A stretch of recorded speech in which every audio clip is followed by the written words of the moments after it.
I carry a guilt about rereading sometimes, like the other readers do. Like it's a slightly lesser use of your time than discovering something new. I would like to take that apart because I think it's exactly backwards for what reading does for your mental health. Rereading isn't the absence of new reading, it's a different choice entirely. Comfort over discovery, and comfort chosen deliberately is not a lesser use of a book. It's one of the more sophisticated things a reader can do with one. Here's what actually happens on a reread that doesn't happen the first time through. You're no longer reading for plot because you already know what happens. That frees up enormous attention for everything else. Tone, rhythm, the specific quality of a sentence you raced past the first time chasing what happens next. A book you've read before can meet you on a completely different level the second or fifth time, not because the book changed, but because you're finally free to notice it properly. There's also the safety mechanism we've talked about before in other videos. A familiar book holds no ambush, no surprise grief, no plot twist your nervous system has to brace for. That predictability isn't boring. Under stress, grief, or exhaustion specifically, it's the entire point. You get the company of a story without the vulnerability of not knowing what it's going to ask of you. And there's something almost diagnostic about which books people return to. The book you reread when you're struggling tells you something real about what you need.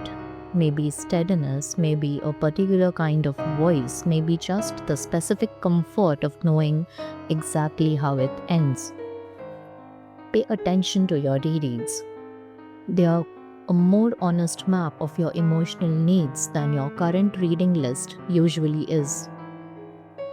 I'd actually encourage you to notice the next time you reach for an old favorite instead of something new, what you're actually looking for in that moment, not as a thing to fix, just as information worth having about yourself. It's nice to get to know yourself better each day.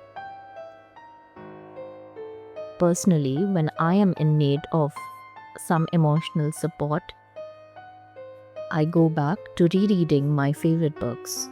A lot of those are classics, and even though might feel a little heavier, they somehow comfort me.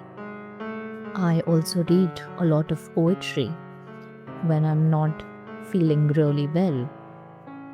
They give me a sense of completion, as if I achieved something when I finish a short poem, even if it's just 8 lines. I also read a lot of romance novels, and people might judge me for that, but there's something really comforting about these kind of books. It's just free therapy, and it might be considered jest, but you should try it next time. I used to feel guilty about rereading these books because people would often say that I'm wasting my time, that I'm not reading good books, that I'm not reading enough. But over time, I've realized that it's important to weigh my personal life and do what I need to do for myself rather than do what other things demand of me. And the guilt went away.